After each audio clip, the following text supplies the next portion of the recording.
اس کی اطاعت میں جھکے ہو اور زبان پہ اپنے رب کی حمد ثنا اور قلب میں تحمیل کے نغمے ہو. اسی لیے تو کسی نے خود کہا ہے غلام مصطفیٰ بن کر میں ڈوب جاؤں مدینے میں محمد نام پہ سودا کرے بازار ہو جائے. پیارے اسلامی بھائیوں تاجدار مدینہ صدق الوسیلہ جناب محمد رسول اللہ صلی اللہ علیہ وسلم رمضان شریف کو مہینے کے مطابق اشارت فرماتے ہیں. دوست کا پہلا اشارہ رحمت, دوسرا مغفرت, تیسرا اشارہ جہنم سے آزادی کا ہے. اور معلوم ہوا کہ گزرا ہوا ماہ رحمت اور مغفرت اور جہنم سے نجات کا ہے. اور عید الفطر کا دن باقاعدہ رب العزت میں شکر ادا کرنے کا ہے. اور رات عید الفطر کا روز خوشی کا اظہار کرنا سنت قرار دیا گیا ہے. اسی لیے ادائے سنت کی نیت سے ہمیں بھی اللہ تعالیٰ کے فضل و کرم پر خوشی کا اظہار کرنے کی ترغیب ہمیں خدا بند خود کلام دے رہا ہے.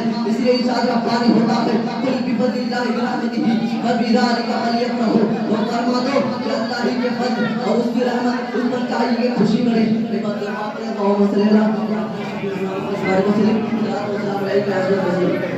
وسلم آپ نے کبھی غور کیا کہ عید جو ہر سال ہمارے لیے خوشیوں کے سوغات لگا آتی ہے اور کیا پیغام دیتی ہے؟ پیغام دیتی ہے عید کیا ہوگی غم کی ماروں کی, ایسے بیچاروں بیچاروں کی. اور اسلام سے قبل اہل مدینہ سال بھر میں 2 عید مناتے تھے. اس روز ہر روزہ بازار میں فقر و فریب و تکبر, غرور و جاه و کثرت اور طلب و ثروت کی نمائش کی جاتی تھی.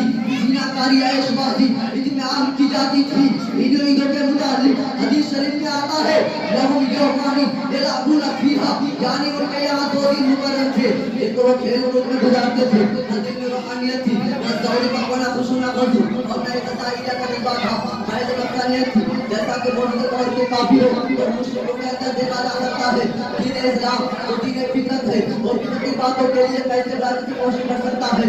اس غیر رسول کا اظہار کرنے کے خاطر مسلمانوں کے لیے سال میں 2 دن رکھے ہیں. یہ جو عیدین کے نام سے یاد کیے جاتے ہیں, ایک عید الفطر یعنی رمضان المبارک کے روزوں کے بعد شکر ادا کرنا, اور دوسری عید الاضحیٰ یعنی قربانی کی یاد تازہ کرنا. اور عظیم الشان قربانی کی یاد تازہ کرتی ہے جو آج سے تقریباً 4000 سال قبل سراہ عرب میں خدا کے زندہ بندہ اور نبی حضرت ابراہیم علیہ السلام نے اپنے نور نظر لفظ جگر حضرت اسماعیل علیہ السلام کو قربان کیا. یہ جو تقریب ہے اسلام کی کردار کی نشان نہیں کرتی ہے. جب روز سعید آ جاتا ہے اور اشار اشار سے آتا ہے, ایک دوسرے کو مبارک پیش کرتے ہیں. رسول اکرم ارشاد فرمایا ان قوم عید ھذا عیدنا, رات عید کا دن وہ مبارک دن ہے جس میں اللہ تبارک و تعالیٰ نے جنت کو پیدا فرمایا, درختوں کو روک بویا اور آج ہی کے دن جبرائیل امین کو وحی لے جانے کے لیے منتخب فرمایا.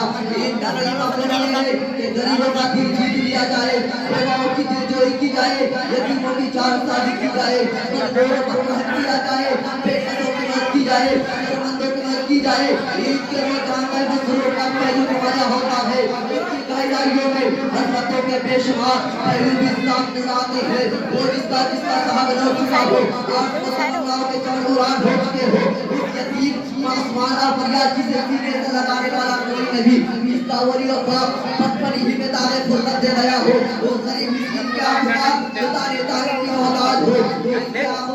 کسی نے دھر کہا ہے عید کیا ہوگی لڑکی ماروں کی, ایسے بیچاروں کے اطراروں کی جن کا فرزان حال کوئی نہیں, ان یتیموں کے بے سہاروں کی. شریف ہے من عادانی ولی فقط عزت ہو بالحرب, اس کا ترجمہ ہے جو کوئی میرے ولی سے دشمنی رکھے میں اس کو اللہ نے کر دیتا ہوں. ولی کا معنی بدل ہوا دوست واحد مالک کے متولی کے ہیں. اصطلاح شرح میں فرائض و واجبات حتیٰ کہ مستحبات کے عامل اور محرمات شرعیہ اور مکروہات سے بچنے والے کو کہتے ہیں.